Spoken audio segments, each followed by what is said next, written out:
Hello, everyone, and welcome to another segment of Lore You Should Know. I am Greg Tito, and I'm joined by Mr. Chris Perkins. Greetings. How are you today? I am doing pretty good for a Monday. It's the 1st of October, which is great. It always means that there's more impending doom happening in October. That's right, yes. And you have to refer to me as Chris Pumpkins.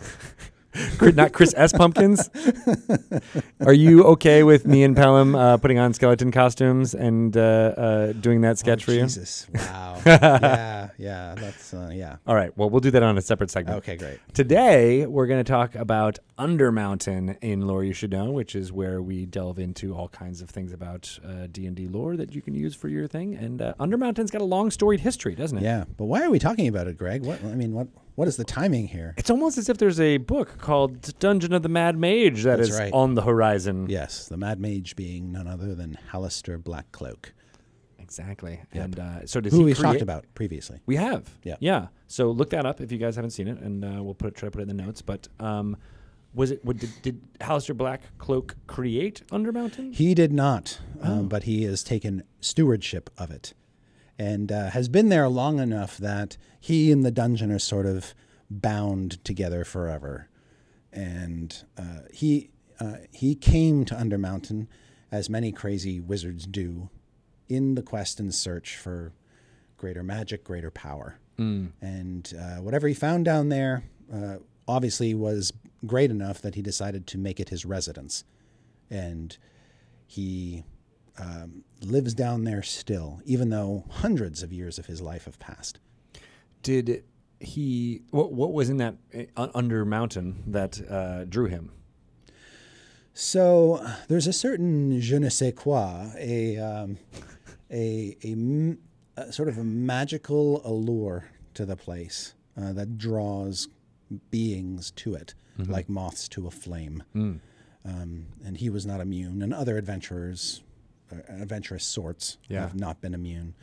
But basically, he came in search of power. He came to sort of get away from it all, because he has a long and storied history going back to, he came from a place called the Cradle Lands, a sort of ancient, forgotten realm, and things like that. And he actually had another identity before then. He wasn't the Alistair that we know him today. Interesting. But long story short, and he didn't come alone. He came and settled in the area under Mount Waterdeep with 7 apprentices. And together, the 8 of them went down into the dungeon. And Alistair stayed while apprentices sort of came and went. Some of the apprentices went mad with him. Others went off on their own exploits and then later returned. In the timeline, was this before or after Durnan had created the Yawning Portal and kind of set up? So all of this, Alistair had a tower that was sort of his base of operations, and underneath the tower is sort of how he got into the dungeon. Over time, the tower sort of collapsed into the earth. He sort of drove it down into the earth like a spike. Okay. And it is that crumbling shell of a tower that became the well shaft of what is presently known as the Yawning Portal. Interesting. Okay, so that all happened after he was kind of permanently resided So down there. Durnan, after Alistair and his apprentices kind of took over the dungeon, for lack of a better term, Durnan and Mert, the moneylender, were 2 adventurers who went down into Undermountain to plunder it. They were successful to an extent. They came back very, very rich, lots of magic items and gold. Mert went off to basically strike up his business and engage in acts of debauchery and all the things that you do when you have money coming out of your wazoo. Durnan had the more practical idea of, let me build a tavern over this hole in the earth and charge people to descend down into the dungeon. And I will continue to profit from this over the years. But we also sort of say in Dungeon of the Mad Mage and elsewhere that there's more to it than that, that Durnan, like Alistair, succumbed in a way to the allure of the dungeon and cannot leave it even if he wants to. Interesting. That he is bound to this place. And what we basically say in Dungeon of the Mad Mage we do give the DM some information about what is actually causing this. And we've touched on this before, I think in an earlier podcast, that the dungeon sits under Waterdeep, which is a city. Before Waterdeep was a city, it was a fort. Before that fort, Nimor's Hold was there, dwarves lived under the mountain. And before the dwarves came to live under the mountain, the elves claimed this land as a great kingdom, and a elven city stood where Waterdeep is.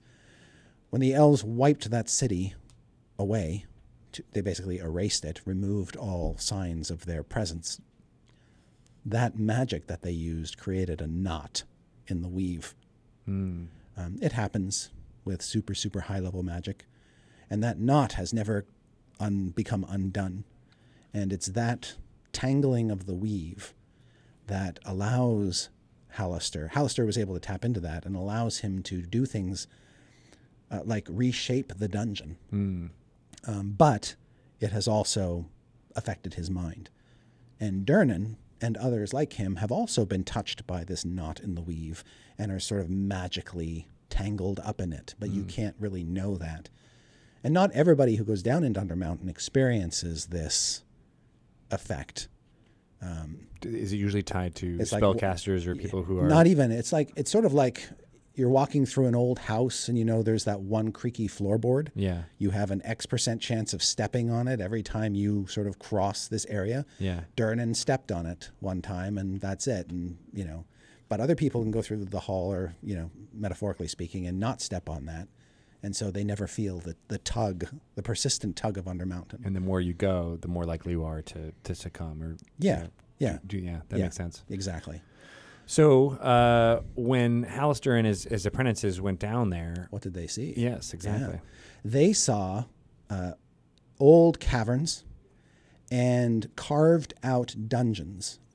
Now, some of the dungeons that constitute Undermountain were carved by dwarves, specifically the dwarves of the Malerkin clan, and after them, Grey Dwarves, Duragar, who sort of followed in and tried to rob the mines of their riches after the Malerkin were sort of gotten rid of. Drow also carved out various sections of Undermountain. And so the works of the Malerkin dwarves and the Duragar and the Drow are all still present there. On top of that, Alistair has since made his own refinements, changing the orientation of dungeon corridors to suit his whims through his magical hold over the dungeon. And so now the dungeon is this melange of different architectural styles and features. Yeah.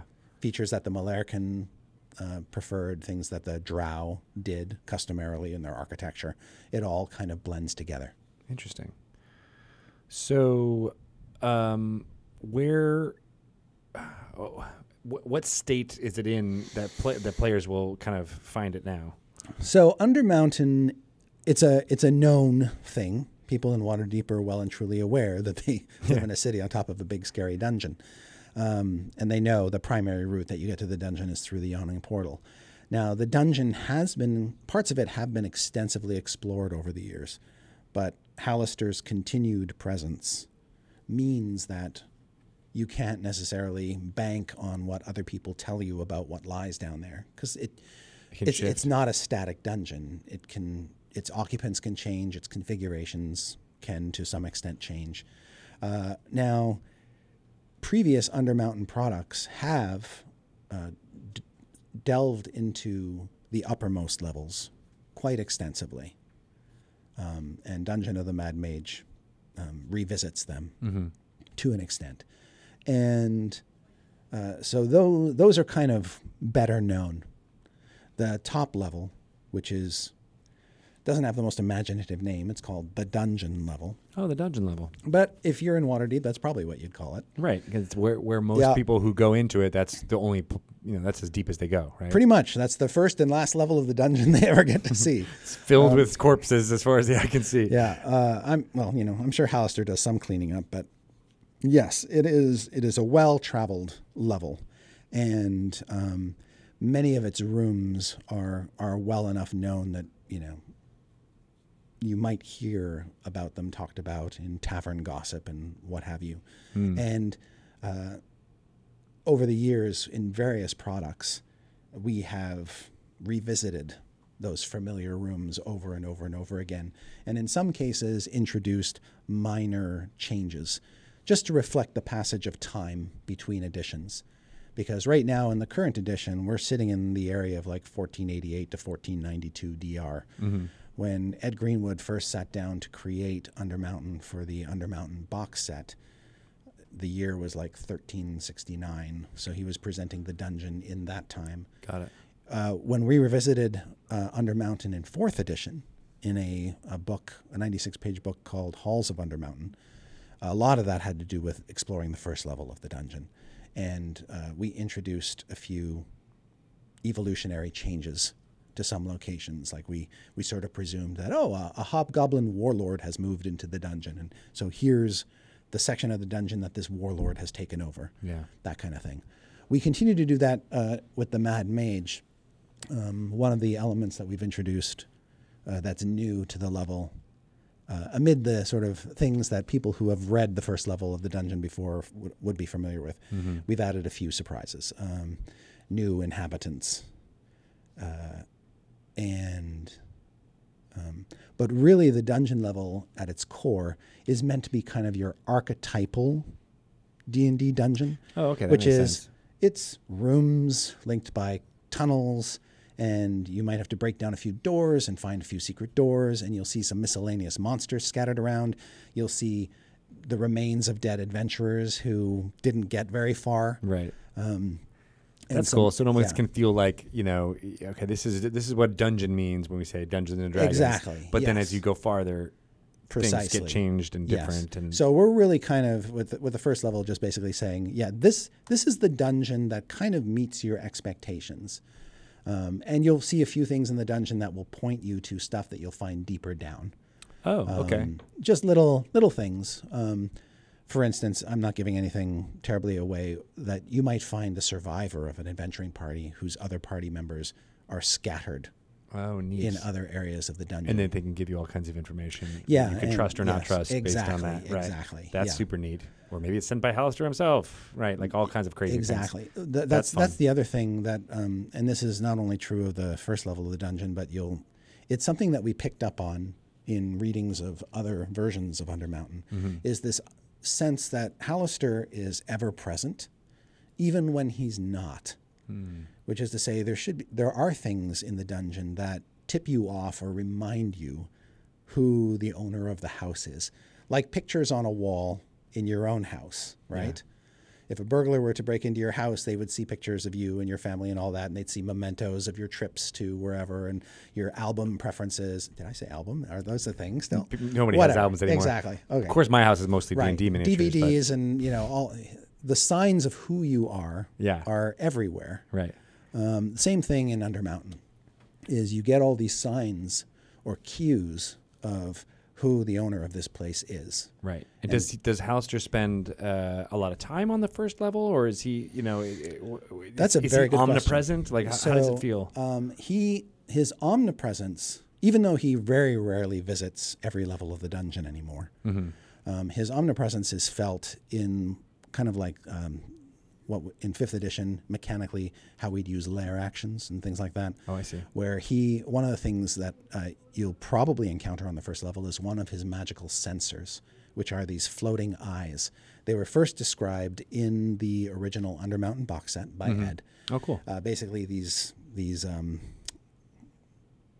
ethereal or ephemeral magical orbs that look like eyeballs, with all these sort of flashing, scintillating, smaller lights around them. Oh, And they basically just sort of float and look around in place. They're harmless, but through these eyes, Alistair can basically spy on different parts of the dungeon. He can make them appear anywhere he wants and disappear at any time. Oh, okay. And so chances are good that you'll encounter one of those Pretty early. pretty early on. Right, because And so of there's course a- you'd be watching Yes. the front door, Yes. essentially. Yeah, exactly. Yeah. And it's a magical effect, so that's sort of reminding you that, we're in a wizard's home now. Right. Tread carefully. Yeah. Does he So does he reside on the bottom level, or does he reside on a level undetermined to? So his lair is on the bottom level. Okay. And it's level 23, and it's called the Mad Wizard's Lair. Okay, that's good. And it's a very weird place. It has not been explored previously, but is explored in Dungeon of the Mad Mage for the first No time. other Undermountain product has Correct. written about it? That's right. Oh, Well, aside from like a paragraph description or something to that effect. Like, interesting. this is where Alistair hangs out. But Okay, let's flesh that out. That's a pretty Let's do fun something. task. Yeah, there was a Dungeon of the Mad Mage is unusual, and we've talked, I think we may have touched on this before, in that whereas what we usually do with Undermountain is give you a broad look at a couple levels. Yeah. This is a deep dive Right. into all of the main dungeon levels. It's not as wide, it's deep. Got it. Interesting. So you'll feel what it's like to go from level Exactly. to level to So level. the idea is you feel the descent, Yeah. and you feel the stakes going up as you go down. Interesting. Yeah. So he lives on the bottom, but he's watching all of the levels. Yes. What And happens there in are between? various circumstances that will bring him to like one of the higher levels. Okay. And he can just teleport there. Yes, he can appear anywhere at any time in the dungeon. There's an interesting thing about Alistair. In 3rd edition, we released a product called Expedition to Undermountain. It was a hardcover book. Yeah. And in that, Alistair dies at the beginning of the adventure. Oh. And his consciousness is sort of scattered in shards throughout the dungeon. What we have kind of settled on canonically is that even if he is destroyed, the dungeon reforms him. Oh. Very much like in mechanically like a lich's phylactery. Yeah. The dungeon is effectively his phylactery. Now, he's not undead. He's a living, breathing guy. But the dungeon recreates him. It's like the dungeon can't live without him. Does the dungeon have a personality? In effect, yes. Really? Yes. How did that manifest itself? Like, I mean, was there just from the amount of magic that's been going It through was. it, I mean, or- there was sort of the background thing. The discussion that we had in house was, we don't want Alistair to die because he's so iconic to the dungeon and he's such an iconic character for the realms. Yeah. So how do we construct his world so that he can continue to live in it perpetually until he is somehow finally in your campaign or whatever destroyed? Right. And so there is this idea that he magically has become so connected to the dungeon that when he dies, he's like getting absorbed into the dungeon until its magic can recomposite his body. Interesting. Yeah. And we say, yo, it's magic. Woo, he's back. Just the same way we do with a lich. We don't explain how a phylactery brings a lich back. We just just say it does. Right. And so, but as a sort of added element to this, as we were going through the lore about Alistair and his 7 original apprentices, Yeah. one of his apprentices did stand out as particularly interesting in terms of her relationship with Alistair, and we decided that for Dungeon of the Mad Mage, she was going to be a presence on the character's side. And without getting into, we'll talk a little bit more about the 7 later on. Yeah, because And what happened to them. But in Dungeon of the Mad Mage, if the characters go too far down too quickly to the point where they're getting into danger, she, this apprentice, helps them sort of, makes them aware of the potential danger that they're getting into and urges them to be cautious. Got it. So she's not throwing down with Alistair, Right. but she is not on his side. Interesting. What? All right. So there's a lot here. We're gonna have to unpack it once everybody gets done to the Mad Mage and all the work you've been doing on there. But what is the reason for Undermountain to exist in the world? Like, why is it still here, and why is Alistair? That's a very good question. So it exists as a relic of the past. So we say that one of the hallmarks of the Forgotten Realms campaign setting is this discovery of history, that the Forgotten Realms are only forgotten until you find them and they're remembered all of a sudden. Right. And so part of the experience, I think, of going through the Forgotten Realms is discovering the remnants of those who have gone before. There's probably a bit of an allegory or message there about, every empire falls, every kingdom disintegrates. It's only a matter of how and when. And so there's a cautionary tale to be told about visiting these ruins and finding out what happened to the people who used to live here. And so I think Undermountain is like that. It is a realm that is full of clues about what was here before. Right. So as you go down, you get more pieces to the puzzle about who were the Malercan dwarves, who was their king who led them here, and how, how did they live? The Drow who moved in here before, there's remnants of their culture here as well. Right. As well as the Duergar. Exactly. Yeah. So and there are other things too, little bits. For instance, the third level of Undermountain is called the Sargoth level because there's an underground river called the Sargoth that flows through it. But there is a relic that you can find on that level that is a piece of another lost kingdom that the dwarves basically absconded with. And so if you find that, suddenly it's like, oh, here's this other relic of the past. What's this about? And so you can learn more about it and sort of fall down that rabbit hole to gain information about or knowledge of yet another forgotten realm. That's cool. Yeah. I like that. So it's almost like this kaleidoscope of the history of the Forgotten Realms, but just in one place. Yes. With this dark presence. Exactly. That's, all and then around as well. In terms of just structure, Undermountain just reinforces one of the key locational elements of our game, which is dungeons. Yeah. And it's sort of nice to remind people that dungeons are a playground for adventure, and a lot of fun stuff can happen down there. Right. We did dragons with Dragon Heist. Yes. Now and we got those of you who have seen other Undermountain products kind of know that Undermountain's configured in a very crazy way. It's the adjective I like to use is Gygaxian. You look at the maps and you go, okay, no sane person would build a dungeon this way. Twisted with all these chambers and weird bendy corridors and stuff like this. This defies logic, but Undermountain is a throwback to classic dungeon adventuring. And by classic, I mean these sort of sprawling margin to margin dungeon complexes full of interconnected rooms with doors and secret doors. And it's just like, okay. Yeah. Right.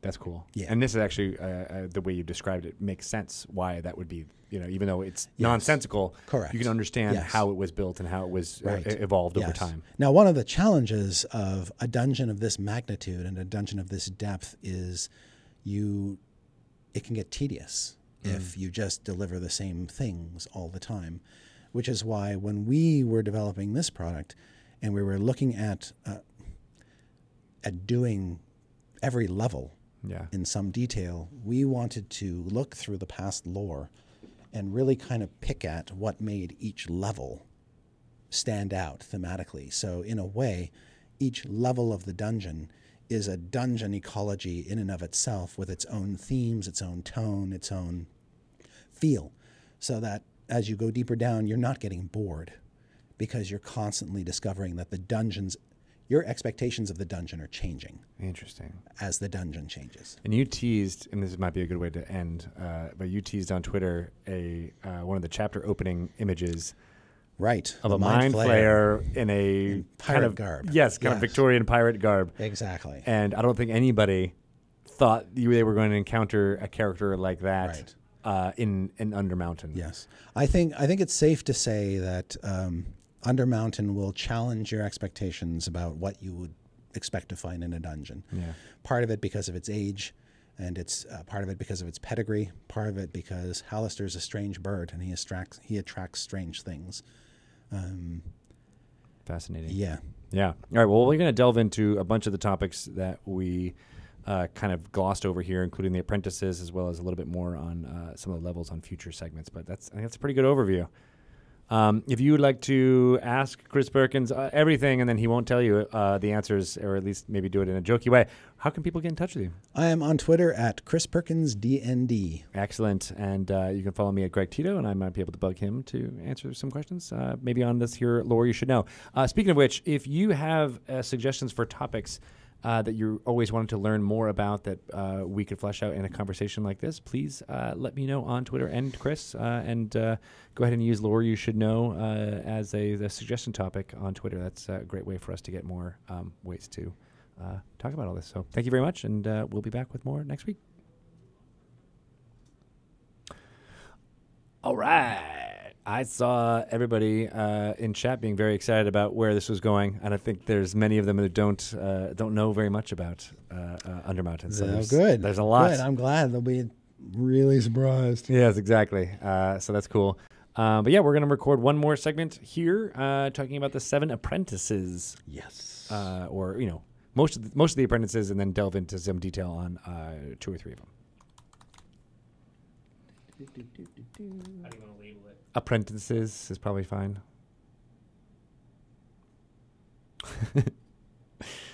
Someone in chat says there's a level where you can only communicate in memes. That would be terrible. I'd suck at that. Yeah.